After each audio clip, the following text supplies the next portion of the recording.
33, 44, 29, 30 ఇవన్నీ ఎంసెట్ ర్యాంకులు కాదు. అమరావతి ల్యాండ్ పూలింగ్ కోసం ప్రభుత్వం సేకరిస్తున్న వేలాది ఎకరాల లెక్కలు. అమరావతి క్లాస్ మళ్ళీ మొదలైంది. ఈసారి 33,000 కాదు, ఇంకో 11,000 ఎకరాలు పెంచి 44,000 ఎకరాల్ని చేశారు. ఇప్పుడు ఈ భూముల్ని సేకరించాలి. పోయినసారి 29 గ్రామాలు, ఈసారి 11 గ్రామాలు అంటున్నారు.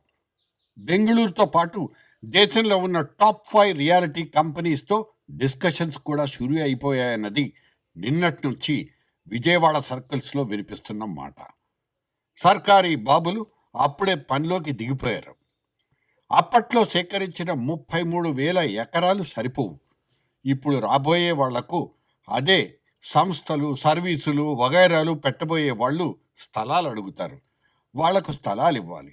అంతేకాదు, రోడ్లు, భవనాలు వీటన్నిటికీ భూములు కావాలి. రియాల్టర్లకు 60-40 నిష్పత్తిలో వాటాలు ఇవ్వాలి. లేకపోతే అసలు ప్రాజెక్టులు వాళ్ళు ఒప్పుకోరన్న విషయాన్ని కూడా ప్రభుత్వమే చెప్తోంది. ఏం చేసినా చంద్రబాబుది డిఫరెంట్ స్టైల్. అంతకు ముందు ఎవ్వరూ చేయంది తాను చెయ్యాలని ముందే డిసైడ్ అయిపోతారు. డిసైడ్ చేసేసుకుని అవతలి వాళ్ళు గీచిన దాని కింద పెద్ద గీత గీస్తారు.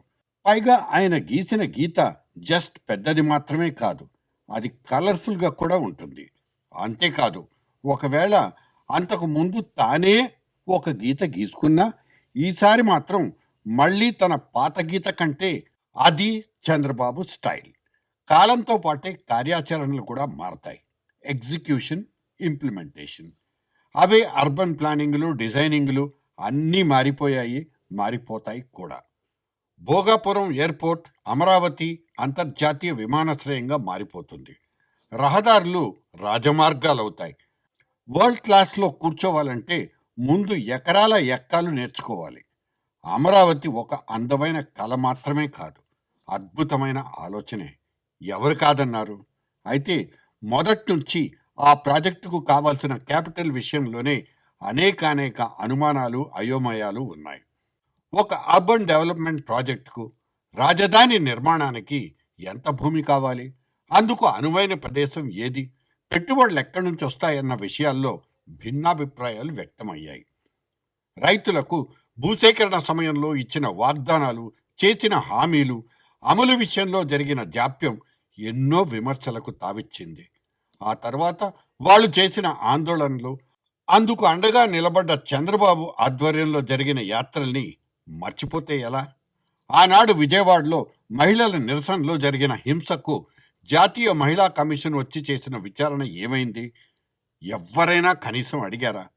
నేషనల్ గ్రీన్ ట్రిబ్యునల్ నివేదిక, అధికారుల రిపోర్ట్లు, కోర్టులు వివిధ సందర్భాల్లో చేసిన వ్యాఖ్యలు, ఇచ్చిన తీర్పులు, పెండింగ్లో ఉన్న కేసులు ఇవన్నీ ముఖ్యమైనవే కదా. ఇవన్నీ అట్లా ఉంచితే అసలంతకు ముందు ప్రాజెక్టుకు సాయం చేస్తానన్న వరల్డ్ బ్యాంక్ వెనక్కి తిరిగి వెళ్ళిపోయింది. కన్సల్టెంట్స్ బ్యాక్అవుట్ అయిన వార్తలు వచ్చాయి.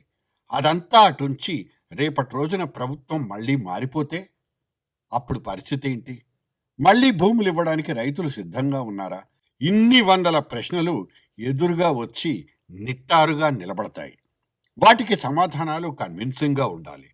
ముందు తమని తాము ప్రశ్నించుకోవాలి ప్రభుత్వం. ఆ తర్వాతే ప్రజలకు చెప్పాలి. సవాళ్లు, సమస్యలు ఎన్నో ఉన్నా ముందుకు వెళ్ళవలసిందే అన్న నిర్ణయం మంచిదే కావచ్చు, కానీ నిర్ణయాలు ఆచరణాత్మకంగా ఉండాలి. ప్రభుత్వ నిర్ణయాలన్నీ సాధారణంగా చతికిలబడేవి ఇంప్లిమెంటేషన్ దగ్గర మాత్రమే. ఇక్కడితో ఈ సలహాలరావు పాత్రని ఆపేసి ఒక్క మాట అనేస్తున్నాను. అమరావతికి ప్రాణం పోసింది చంద్రబాబే. ఆ ప్రాణాన్ని నిలబెట్టాల్సింది మళ్ళీ ఆయనే. కానీ అత్యుత్సాహానికి పోకండి. పోతే మళ్ళీ చెంబుడు నీళ్లు, ముంతడు మట్టే మిగులుతుంది. మోదీ మీద ఓట్లు.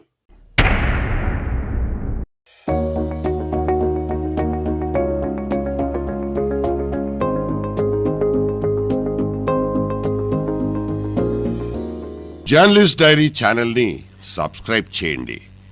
ఎప్పటికప్పుడు జర్నలిస్ట్ డైరీ అప్డేట్స్, నోటిఫికేషన్స్ కోసం బెల్ ఐకాన్ మీద క్లిక్ చేయండి.